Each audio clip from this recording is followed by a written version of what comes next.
Bagi korang yang dekat luar sana tu yang tengah mencari setup elektrik untuk main bottom drift, nak yang padu guys. Ni guys, dekat tangan aku ni kita ada mesin Daiwa Seaboard G400JL. Sesuai sangat lah kalau korang nak buat main game bottom drift ataupun bottom biasa. Sebab dalam set ni aku bagi korang satu set, sekali dengan rod, sekali dengan bateri, sekali dengan tali guys. Jadi dekat sini korang boleh tengok yang ini model Seaboard G400JL. Apa yang membezakan dia Seaboard G400JL dengan Seaboard 400? Kalau korang tengok dekat sini, handle dia warna gold, knob dia warna gold. Dia lebih kepada Seaboard 400 yang model premium guys. Enjin dia lebih kuat, lebih ganas. Jadi kalau korang nak cari ikan yang lagi besar, korang boleh pakai setup ni guys. Jadi dekat sini kita buat satu set. Untuk rod yang korang dapat dekat sini, rod Yamato Samurai BJ. Rod Yamato Samurai BJ ni paling syok lah aku nak cerita guys. Sebab apa guys? Design dia. Kalau korang tengok, belum cerita lagi, korang tengok dulu pun dah design dia cantik guys. Color reel set dia, blank dia memang cantik. Dan kali ni dia datang dengan ring ataupun cincin Fuji SIC. Memang lawa guys. Jadi kalau korang tengok dekat sini, reel set Yamato Samurai BJ dia sangat panjang bahagian belakang ni. Memang sangat safety guys. Bila korang mancing, main bottom drift, korang pegang, ini takkan terlepas. Confirmnya guys. Lagi satu, belakang dia kita buat ekstra panjang sikit. Jadi kalau korang nak fight dengan ikan tu, tak adalah korang rasa macam ragu-ragu. Ini korang tekan je guys, pump je. So belakang dia kita ada sediakan aluminium gimbal. Nak buat main parking pun boleh, tak ada masalah. Jadi rod ni panjang dia 6 kaki 3 guys. 6 kaki 3, PE dia 38. Lepas tu jig weight dia ataupun korang buat main jigging 100 gram hingga 500 gram. Jadi rod ni kalau korang nak buat main bottom drift ataupun bottom, memang sesuai sangat guys. Memang sedap guys. Ringan pun ringan. Berat rod ni cuma 300 gram saja. Campur mesin lebih kurang bawah 1 kilo guys.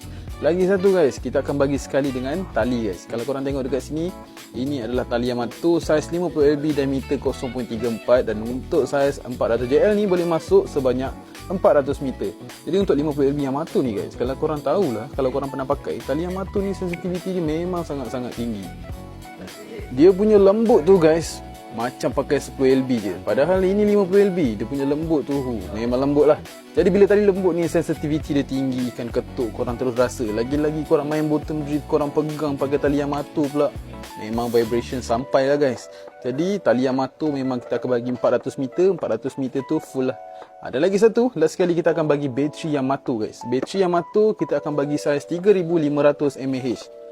Saiz dia kecil, plug in, korang terus mancing. Tak payah nak wire-wire, terus plug in saja guys. So untuk 3500 ni, saiz dia memang ringan lah. Dan ketahanan dia untuk bateri Yamato saiz 3500 boleh tahan selama 24 jam untuk korang buat main bottom. Jadi guys, kalau korang berminat nak beli set combo bottom drift Daiwa Seaboard G400JL ni, korang ada budget nak cari ni guys. Ni kalau korang banyak duit pun, aku belum tentu korang boleh belilah. Sebab stok tak banyak guys, stok tak banyak. Siapa yang berminat, korang boleh DM kita nak beli. Senang je guys cara nak beli dia. Yang pertama, korang kena screenshot whiteboard ni, DM kita sekarang. Ambil gambar whiteboard ni, DM kita ataupun datang kedai lah, alamat dekat atas. Kita pun boleh post satu Malaysia. Berminat, korang DM je. 中恐龙，中恐龙。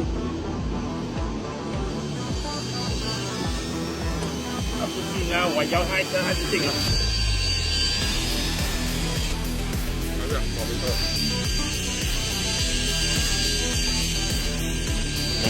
哇，歪歪，good good。Stand up on the rod 啊。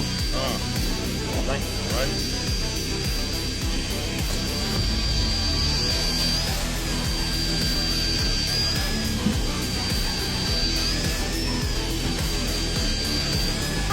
弟弟啊！哦！哦！哦！